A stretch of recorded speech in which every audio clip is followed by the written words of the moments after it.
નમસ્કાર, તમે જોઈ રહ્યા છો TV17 ગુજરાતી। ભરૂચ જિલ્લાના આમોદ તાલુકામાં આજે વિકસિત ભારતજી રામજી યોજના અંતર્ગત એક મહત્વપૂર્ણ માર્ગદર્શન બેઠકનું આયોજન કરવામાં આવ્યું હતું।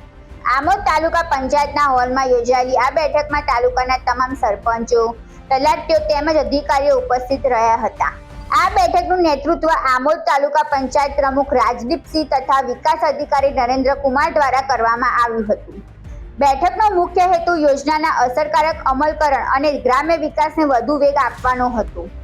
બેઠકમાં યોજનાની મુખ્ય વિશેષતાઓને અંગે વિસ્તૃત માર્ગદર્શન આપવામાં આવ્યું હતું, જેમાં 125 દિવસની રોજગાર ગેરંટી દ્વારા બેરોજગાર અને જરૂરિયાતમંદ લોકોને વધુ રોજગારની તક ઉપલબ્ધ કરવાનો ઉપદેશ સમજાવવામાં આવ્યો હતો। આ ઉપરાંત શ્રમિકોને સમયસર વેતન મળે અને તે માટેની વ્યવસ્થા તેમજ ચૂકવણીમાં વિલંબ ન થાય તો વળતરની જોગવાઈ અંગે પણ માહિતી આપવામાં આવી હતી। બેઠકમાં ગ્રામ્ય સભાની મહત્વપૂર્ણ ભૂમિકા પર ખાસ ભાર મૂકવામાં આવ્યો હતો।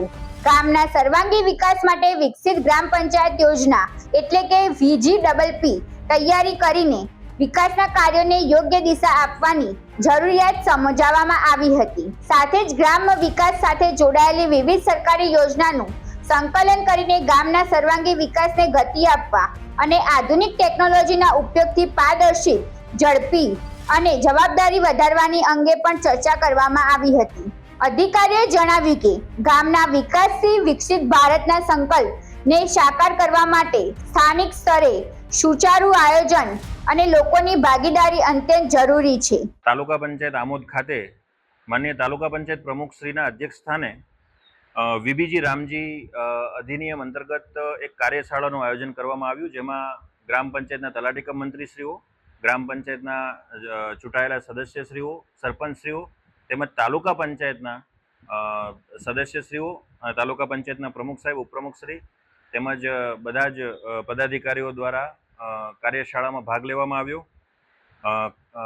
ખૂબ સુંદર માહિતી assistant program officer APO Shri દ્વારા આપવામાં આવેલ છે। તેમજ કાર્યક્રમના અંતે પ્રશ્નોત્તરી અને ચર્ચા વિચારણા દ્વારા જે કાંઈ પણ એમના પ્રશ્નો છે એમનું સમાધાન પણ કરવામાં આવ્યું હતું અને એકંદરે ખૂબ સુંદર આ કાર્યશાળાનું આયોજન કરવામાં આવ્યું હતું। એ બદલ હું તાલુકા પંચાયત પરિવારનો આભાર વ્યક્ત કરું છું।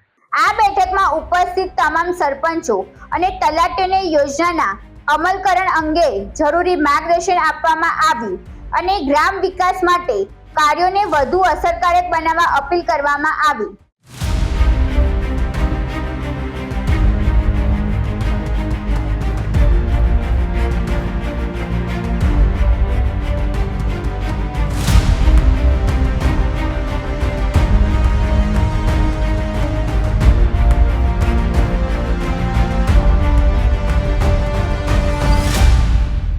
આવી જ અપડેટ્સ માટે જોડાયેલા રહો TV17 ગુજરાતી, તમારી સાથે, તમારી માટે।